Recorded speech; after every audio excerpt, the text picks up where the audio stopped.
بسم اللہ الرحمن الرحیم۔ السلام علیکم۔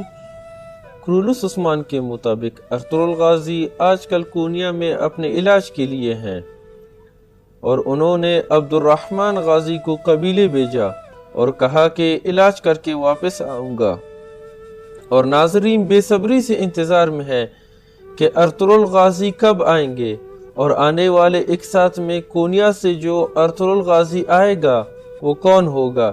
کیا وہ اینگن آلتان ہوگا یا کوئی اور اداکار ہوگا؟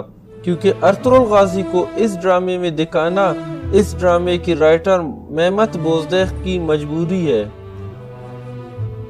آج اس ویڈیو میں میں آپ سب کو بتاؤں گا کہ اس ڈرامے میں کرولوس عثمان میں ارطغرل غازی کا کردار کون ادا کرے گا، وہ کون سا اداکار ہوگا جو ارطغرل غازی کا کردار ادا کرے گا۔ ویڈیو شروع کرنے سے پہلے آپ سب سے ریکویسٹ کرتا ہوں کہ میرا چینل سبسکرائب کرے اور بیل آئیکن پر بھی کلک کرے تاکہ میری ہر نئی ویڈیو آپ سب تک بآسانی پہنچ سکے، اور اگر آپ کو میری ویڈیو پسند آئے تو لائک کرے اور دوستوں کے ساتھ شیئر بھی کرے۔ چلے چلتے ہیں دوستو۔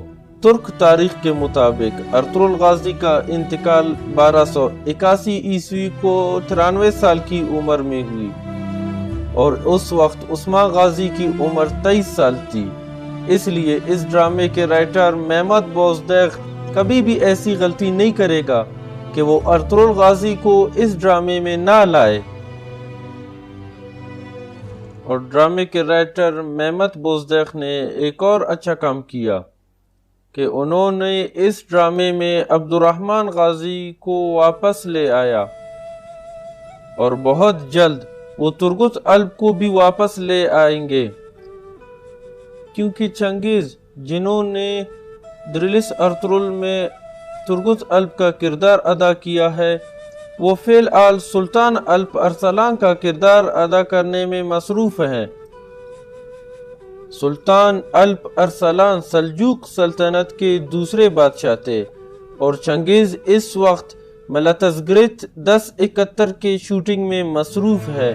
جب وہ وہاں سے فارغ ہوگا اس ڈرامے میں وہ آئے گا، اور اب آپ سب کو وہ خوشخبری دوں گا جن کا آپ سب بے صبری سے انتظار کر رہے تھے، اور وہ یہ ہے کہ میری رپورٹ کے مطابق ارطغرل غازی کا کردار کے لیے مہمت بوزدیخ نے اینگن آلتان کو لے آئیں گے۔